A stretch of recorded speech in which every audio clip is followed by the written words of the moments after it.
Hello all, welcome back to my channel. ಇದು day 6 of 21 days wait loss challenge. Last ವಿಡಿಯೋದಲ್ಲಿ ಹೇಳ್ದಂಗೆ ನನ್ನ ವೆಯ್ಟ್ನ ನಾನು ಲೈವಲ್ಲಿ ವೆಯ್ಟ್ ಟೆಸ್ಟ್ ಮಾಡಿ ತೋರಿಸ್ತೀನಿ ಅಂತ. ಪೂರ್ತಿ ವಿಡಿಯೋ ನೋಡಿ. ಇದೇ ವಿಡಿಯೋದಲ್ಲಿ ನಾನು ಚೆಕ್ ಮಾಡಿ ತೋರಿಸಿದ್ದೀನಿ. ಸೊ ಇವತ್ತು ಡೇ 6 ನಾನು ಬೆಳಗ್ಗೆನೇ ಎದ್ದು ಒಂದು ಗ್ಲಾಸಲ್ಲಿ ನೀರು ಕುಡಿದು ಜೊತೆಗೆ ಥೈರಾಯ್ಡ್ ಟ್ಯಾಬ್ಲೆಟ್ಸು ತೊಗೊಂಡು ಇವತ್ತು ಫಸ್ಟ್ ಟೈಮ್ ನಾನು ಝೂಂಬಾ ವರ್ಕೌಟ್ನ ಸ್ಟಾರ್ಟ್ ಮಾಡಿದ್ದೀನಿ.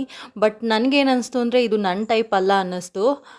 ಸೈಮಲ್ಟೇನಿಯಸ್ಲಿ ನಾನು ವಿಡಿಯೋ ಜೊತೆಗೆ ವರ್ಕೌಟ್ ಸ್ಟಾರ್ಟ್ ಮಾಡೋಕ್ಕೆ ಆಗ್ತಾ ಇರಲಿಲ್ಲ. ಸೊ ನನಗೆ ಏನು ಅನಿಸುತ್ತೆ ಅಂದರೆ ನನಗೆ ಯಾವುದು ಕಂಫರ್ಟಬಲ್ ಅನಿಸುತ್ತೋ ಅದನ್ನು ಮಾತ್ರ ಮಾಡಬೇಕು ಅಂತ ಅಂದ್ಕೊಂಡಿದ್ದೀನಿ ಇನ್ಮೇಲೆ. ಯಾವುದೇ ರೀತಿ ವರ್ಕೌಟ್ ಮಾಡಿದ್ರು ಒಂದು ದಿನದಲ್ಲಿ ಅಟ್ಲೀಸ್ಟ್ 30 to 40 ಮಿನಿಟ್ಸ್ ನಾವು ವರ್ಕೌಟ್ ಮಾಡಿದ್ರೆ ನಮ್ಮ ಬಾಡಿಲಿರೋ ಕ್ಯಾಲರೀಸು ಯೂಸ್ ಆಗುತ್ತೆ. ಆಗ ನಮ್ಮ ವೆಯ್ಟ್ ಲಾಸು ಸಕ್ಸಸ್ ಆಗುತ್ತೆ ಅನಿಸುತ್ತೆ. ಸೊ ನಾವು ಏನು ಅರ್ಥ ಮಾಡ್ಕೋಬೇಕು ಅಂದರೆ ಪ್ರತಿನಿತ್ಯ ನಾವು ತಗೊಳ್ಳೋ ಅಂಥ ಕ್ಯಾಲರೀಸು 4 ಆ್ಯಕ್ಟಿವಿಟೀಸ್ಗೆ ಡಿವೈಡ್ ಆಗಿ ಯೂಸ್ ಆಗುತ್ತೆ. ಫಸ್ಟ್ ಬಂದು 60% ಕ್ಯಾಲರಿ ಬಂದು ಬಾಡಿ ಎಸೆನ್ಷಿಯಲ್ ಆ್ಯಕ್ಟಿವಿಟೀಸ್ಗೆ ಯೂಸ್ ಆಗುತ್ತೆ.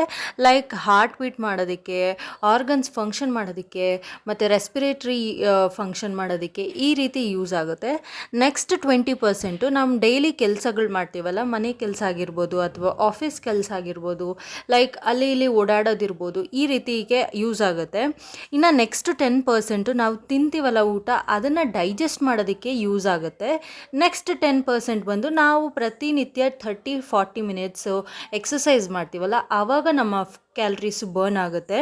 ಇದಿಷ್ಟು ಆ್ಯಡ್ ಮಾಡಿದಾಗ ನಮಗೆ ಮೇಂಟೆನೆನ್ಸ್ ಕ್ಯಾಲರಿ ಬರುತ್ತೆ.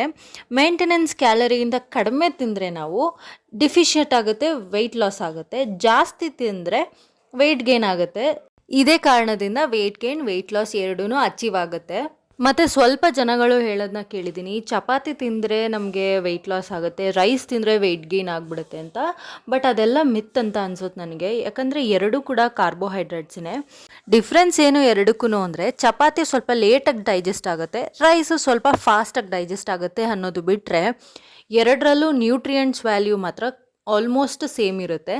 ಮತ್ತು ಇನ್ನೊಂದು ಏನು ತಪ್ಪು ಮಾಡ್ತೀವಿ ನಾವೆಲ್ಲ ವೆಯ್ಟ್ ಲಾಸ್ ಮಾಡುವಾಗ ಅಂದರೆ, ಒಂದು ಸ್ಮಾಲ್ ಸೈಜ್ ಪಿಜ್ಜಾ ತೊಗೊಳ್ಳಿ, ಇನ್ನೊಂದು ಕಡೆಗೆ ನಮ್ಮ ಮಧ್ಯಾಹ್ನದ ಟೈಮಲ್ಲಿ ಊಟ ತಿಂತೀವಲ್ಲ, ಒಂದು ಬೌಲಲ್ಲಿ ರೈಸು, ಒಂದು ಬೌಲಲ್ಲಿ ಸಾಂಬಾರು, ಒಂದು ಬೌಲಲ್ಲಿ ಪಲ್ಯ, ಇನ್ನೊಂದು ಬೌಲಲ್ಲಿ ಸ್ಯಾಲೆಡು, ಈ ರೀತಿ ಪ್ರೋಟೀನು ಎಲ್ಲ ಮಿಕ್ಸ್ ಮಾಡ್ಕೊಂಡು ತಿಂತೀವಲ್ಲ, ಎರಡಕ್ಕೂ ಆಲ್ಮೋಸ್ಟ್ ಸೇಮ್ ಕ್ಯಾಲರಿ ಅಂದ್ಕೊಂಡು ನಾವೇನು ಮಾಡ್ತೀವಿ, ನಮಗೇನಾದ್ರು ತಿನ್ನಬೇಕು ಅನಿಸ್ದಾಗ, ಕ್ರೇವಿಂಗ್ಸ್ ಆದಾಗ ಒಂದು ಸ್ಮಾಲ್ ಸೈಜ್ ಪಿಜ್ಜಾ ಫುಲ್ ತೊಗೋತೀವಿ. ಅಂದರೆ 4 ಪೀಸ್ ಇರುತ್ತಲ್ಲ, 4 ಪೀಸ್ ತಿನ್ಬಿಟ್ಟು ಸೇಮ್ ಕ್ಯಾಲ್ರಿ ಆಯಿತು ಅಂತ ಹೇಳಿ ನಾವು ಮಧ್ಯಾಹ್ನದ ಊಟನ ಸ್ಕಿಪ್ ಮಾಡ್ತೀವಿ. ಅದು ನಾವು ಮಾಡೋದು ದೊಡ್ಡ ತಪ್ಪು. ಏನಾದರೂ ನಿಮಗೆ ಕ್ರೇವಿಂಗ್ಸ್ ಆಗಿ ತಿನ್ನಬೇಕು ಅನಿಸಿದ್ರೆ ಜಸ್ಟ್ 1 ಪೀಸ್ ತಿಂದು ನಿಮ್ಮ ಕ್ರೇವಿಂಗ್ ಸ್ಯಾಟಿಸ್ಫೈ ಮಾಡ್ಕೋಬೋದು. ಬಟ್ ಮಧ್ಯಾಹ್ನದ ಊಟ ಅಥವಾ ಯಾವ್ದಾರ ಒಂದು ಮೀಲ್ನ ಸ್ಕಿಪ್ ಮಾಡಿ ಮಾತ್ರ ನೀವು ಹೊರಗಡೆ ಫುಡ್ನ, ಫಾಸ್ಟ್ ಫುಡ್ನ ನೀವು ತಿನ್ನಬೇಡಿ. ಅದೊಂದು ಟಿಪ್ಪು ನನ್ನ ಕಡೆಯಿಂದ. ಯಾಕಂದರೆ ನಾನು ಆ ತಪ್ಪನ್ನ ಮಾಡಿ ತುಂಬಾ ಹೆಲ್ತ್ ಪ್ರಾಬ್ಲಮ್ಸ್ನ ಸಫರ್ ಮಾಡಿದ್ದೀನಿ.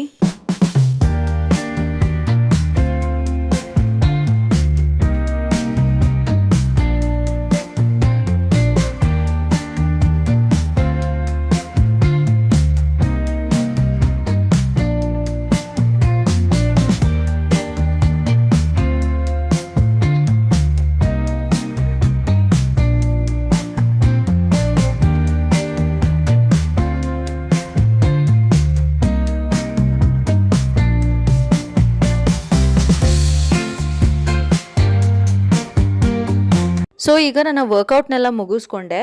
ಈ ವರ್ಕೌಟ್ ಜೊತೆಗೆ ಪ್ರತಿದಿನವೂ ನೀವು ಅಬ್ಸರ್ವ್ ಮಾಡಿರ್ಬೋದು, ನನ್ನ ಯೂಟ್ರಸ್ ಹೀಲ್ ಆಗುವಂಥ ಎಕ್ಸಸೈಸಸ್ಸು, ಜೊತೆಗೆ ನನ್ನ ಬೆಲಿ ಫ್ಯಾಟ್ ಕರಗಿಸುವಂಥ ಎಕ್ಸಸೈಸಸ್ಸು, ಹಾಗೆ ಮೆಡಿಟೇಷನ್ನು, ಪ್ರಾಣಾಯಾಮ ಖಂಡಿತವಾಗ್ಲೂ ಮಾಡ್ತಾ ಇದ್ದೀನಿ. ಸೊ ಆವಾಗ ನಮ್ಮ ಮೆಂಟಲ್ ಹೆಲ್ತು, ನಮ್ಮ ಬೆಲಿ ಫ್ಯಾಟು, ಜೊತೆಗೆ ನನ್ನ ಹಾರ್ಮೋನ್ ಇಂಬ್ಯಾಲೆನ್ಸ್ ಕೂಡ ಹೀಲ್ ಆಗಲಿ ಅಂತ ಪ್ರತಿದಿನವೂ ಅದನ್ನು ಆ್ಯಡ್ ಆನ್ ಮಾಡ್ಕೋತಾ ಇದ್ದೀನಿ.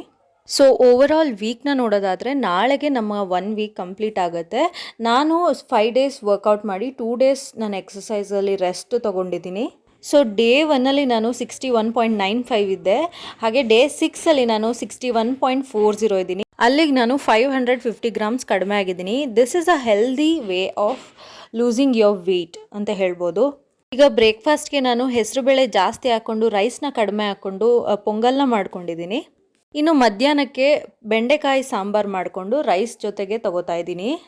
ಈ ಮಸಾಲ ಪೇಸ್ಟ್ ಮಾಡ್ಕೊಳೋದಕ್ಕೆ ಈರುಳ್ಳಿ, ಟೊಮೆಟೊ, ಹುಣಸೆಹಣ್ಣು, ಜೀರಿಗೆ, ತೆಂಗಿನಕಾಯಿ ಇದನ್ನೆಲ್ಲ ಹಾಕ್ಕೊಂಡು ಪೇಸ್ಟ್ ಮಾಡಿಕೊಂಡು, ಬೆಂಡೆಕಾಯಿನೂ ಕೂಡ ನಾನು ಮೊದಲೇ ಒಗ್ಗರಣೆ ಹಾಕ್ಕೊಂಡು ಫ್ರೈ ಮಾಡಿಕೊಂಡು ಚೆನ್ನಾಗಿ, ಆಮೇಲೆ ಎರಡನ್ನೂ ಜೊತೆಗೆ ಸೇರಿಸಿ ಕುದಿಸಿದ್ದೀನಿ ಅಷ್ಟೇ. ಇನ್ನು ಸಂಜೆ ಈವ್ನಿಂಗ್ ಸ್ನ್ಯಾಕ್ಸ್ ಆಗಿ ನಾನು ಬಾಳೆಹಣ್ಣು ಮತ್ತು ಆರೆಂಜ್ನ ತೊಗೊಂಡಿದ್ದೀನಿ. ಆರೆಂಜ್ ಸೀಸ್ನಲ್ ಫ್ರೂಟ್ ಆಗಿರೋದ್ರಿಂದ ತುಂಬ ಒಳ್ಳೆಯದು. Thank you for watching.